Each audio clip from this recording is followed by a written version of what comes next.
Supreme court के जज ने योगी सरकार पर ली चुटकी। बोले, नदी में लाश फेंकी गई, इसे दिखाने वाले चैनलों पर राजद्रोह का केस हुआ कि नहीं। नमस्कार, बोलता हिंदुस्तान से मैं गौरी आपका स्वागत है।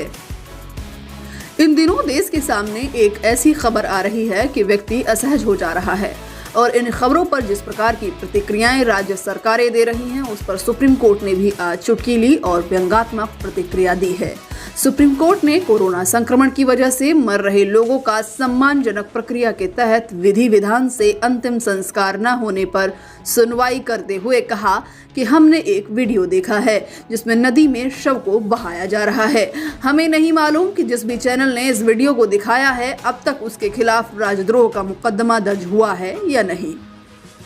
सुप्रीम कोर्ट ने यह प्रतिक्रिया नदियों में लाशों को बहाए जाने की खबर सामने आने के बाद दी है।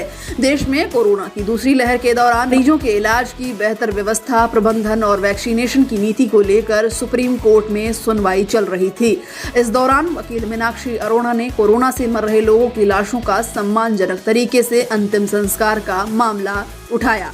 मीनाक्षी अरोड़ा ने कहा कि आजकल ये देखने में आ रहा है कि कभी कोरोना फैलने के डर की वजह से तो कभी आर्थिक वजहों से लोग लाशों का उचित तरीके से अंतिम संस्कार नहीं कर रहे हैं। कोर्ट को इसका संज्ञान लेना चाहिए और राज्य सरकारों को निर्देश देना चाहिए कि विद्युत शवदाह गृहों की संख्या बढ़ाई जाए। वहीं अंतिम संस्कार के वक्त निभाई जाने वाली धार्मिक औपचारिकताओं को भी इस तरह से पूरा करने का निर्देश दिया जाए ताकि परंपराओं का निर्वहन भी हो जाए और अंतिम संस्कार की प्रक्रिया जल्द पूरी भी हो जाए। इस चर्चा के बीच ही जजों ने कहा कि इस तरह का एक मामला पहले से ही सुप्रीम कोर्ट के समक्ष लंबित पड़ा हुआ है। इस विषय पर आगे जरूर विचार किया जाएगा।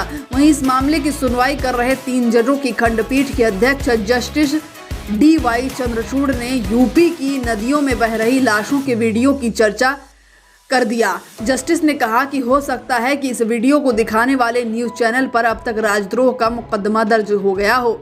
सुप्रीम कोर्ट की यह टिप्पणी भले ही व्यंग्यात्मक हो, लेकिन ये उन राज्य सरकारों को कटघरे में खड़ा करती है जो आए दिन अपने राजनीतिक विरोधियों पर बेवजह एवं गलत तथ्यों के आधार पर राजद्रोह का मुकदमा दर्ज करा देते हैं। फिलहाल इस खबर में इतना ही। आप बने रहें बोलता हिंदुस्तान के साथ।